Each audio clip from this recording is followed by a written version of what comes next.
Nah, it's always exciting winning. That's my favorite feeling ever. So the more I win, the more excited I am. Queen talked about it the other day. I mean, senior day hasn't ever meant like this, like winning a conference championship or winning an outright. Did that make it even more special today that y'all were playing for something? Absolutely. I mean, our whole focus is this week was we don't want to lose on senior night. So, I mean, we did everything we could to, get this win out, and it's always fun winning another conference championship. Did you realize you led Texas Tech for quite a while? More points than them? Were you keeping up with that at all? Nah, I wasn't. I was just trying to win. Now, Leslie, did you know you're nearing your career high at the end of the game in points? I know I had 33 the other night, so I was trying to get over 33. I was trying to help you. I know you were. Every play. Man. Keep going. Anything else for Liz? Was that kind of cool just when she took you out right after that and got to hear the crowd and stuff like that? How neat was that for you? It was great. I mean, you see it happen all the time in the past, and it was finally for me and, like, all the other seniors. So it was heartfelt, and, you're not going to feel that a lot, so I'm glad I got to experience it at Baylor. Did you get emotional before the game, or what was that like? Nah, my main focus was to win. So maybe I'll cry when I go home, not in front of y'all, though. What was that moment like to walk out there with your family, though, before the game? It was great. I mean, my family comes to every game. My mom told me, like, no matter what, they're going to make every home game this year. And so far they have. So, I mean, them always at my games and always supporting me. And my papa got to come. And, my whole family from D.C. came down, too. They took a flight all the way out here. So, I'm glad we got to celebrate all this stuff in front of them. So you have family in D.C.? Yeah, that's where my dad's from. Is that why It all makes sense, right? I got a house for me out there already. Anything else? Thanks, Liz. Thanks, guys. Thank you. Don't forget your hat. Oof. Worked too hard for that. I got you.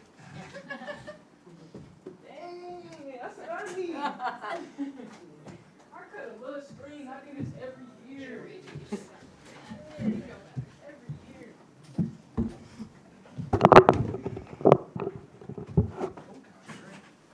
Do we have a box somewhere? I haven't even seen a final box. Check on the IR. Thank you. I know it doesn't matter, but it does matter to coaches, so.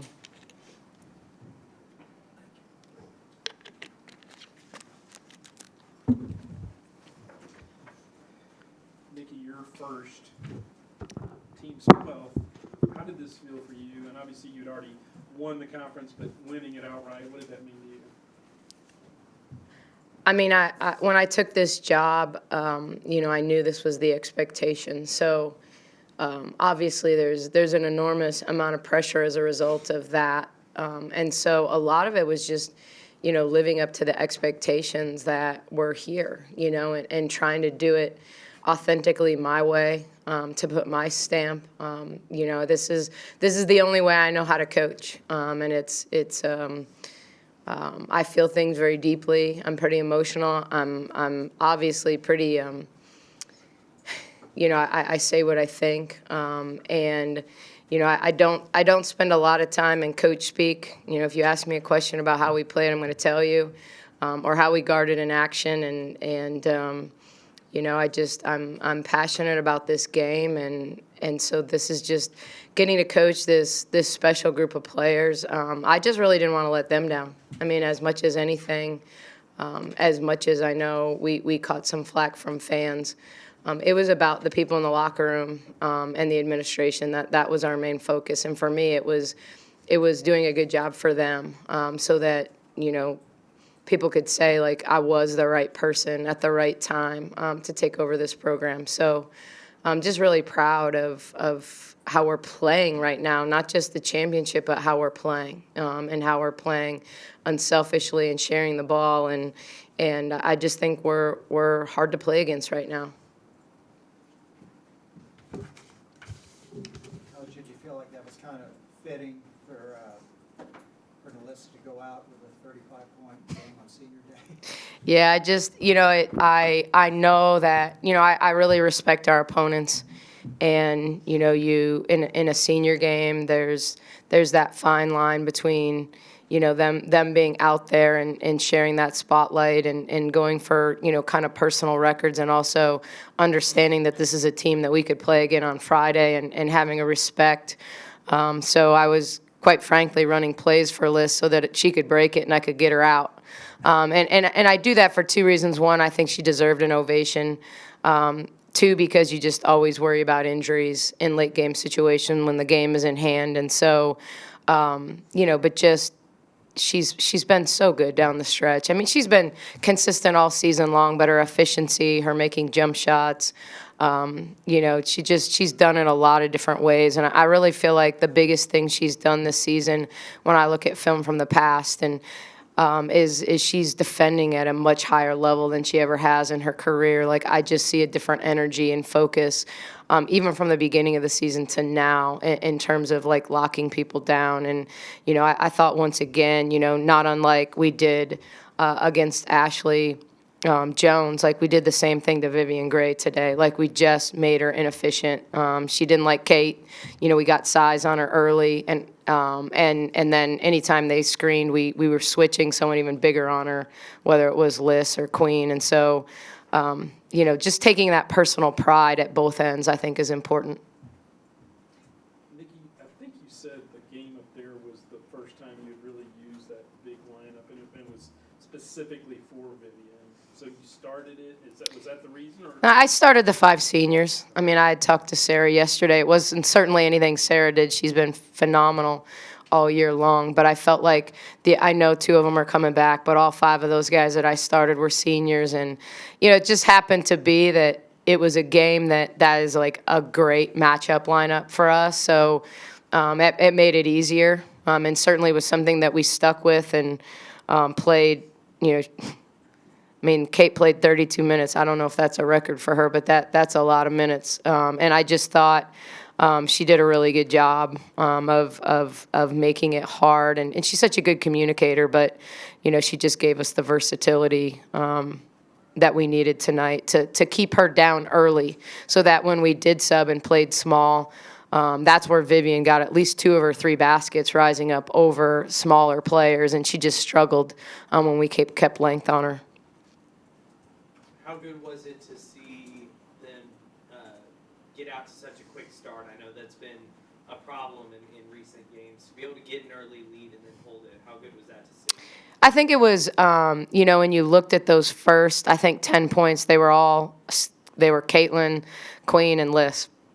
And, we were utilizing our size and scoring around the rim.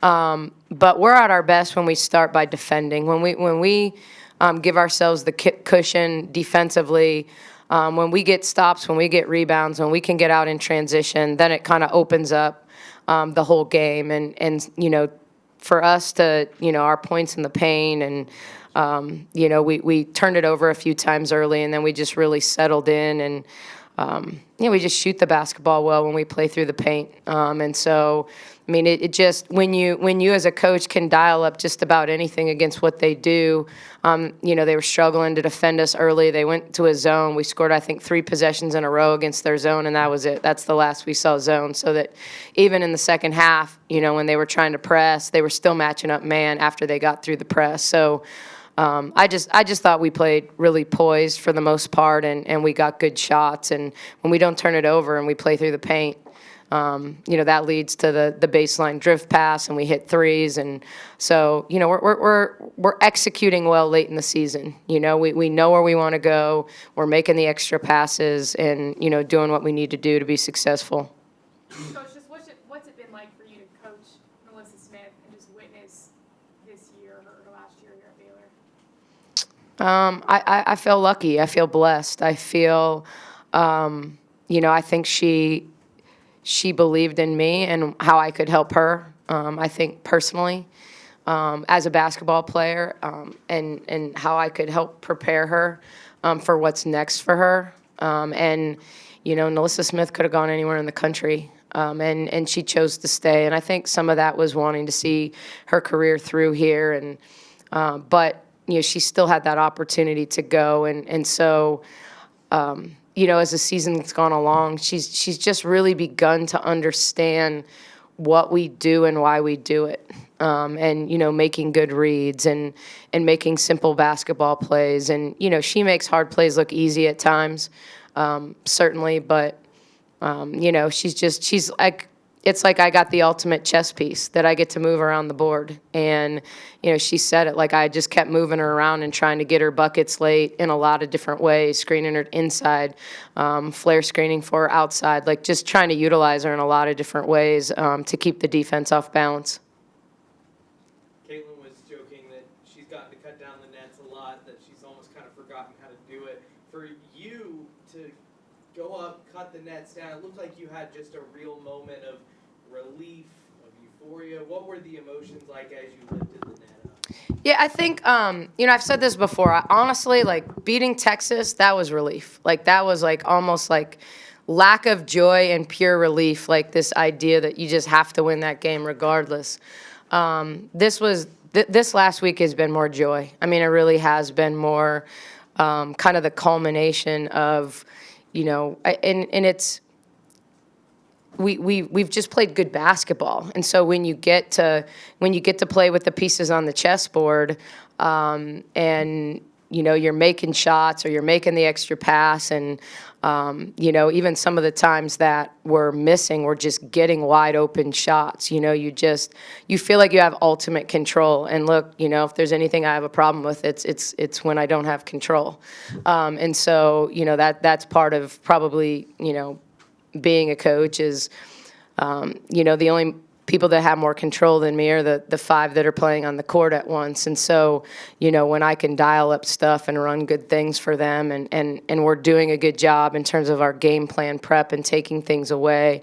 People talk about trap games all the time. I challenge them that, like, for us right now, I want to cherish every day I have with this group. I want them to cherish every day that they have together, to understand this might be the best team they ever play on. And hopefully it's not.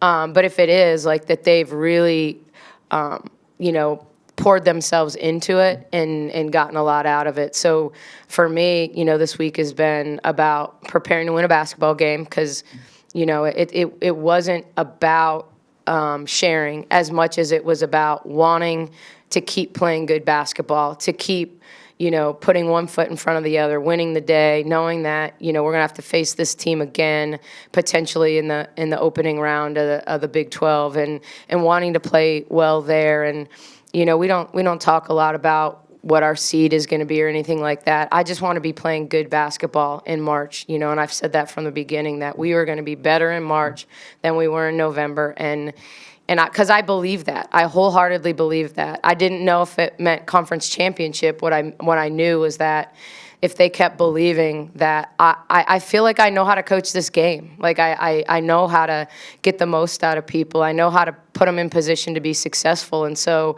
if they just kept believing, I knew over time that we could gel and be a better basketball team right now. You've said you haven't played your best basketball yet.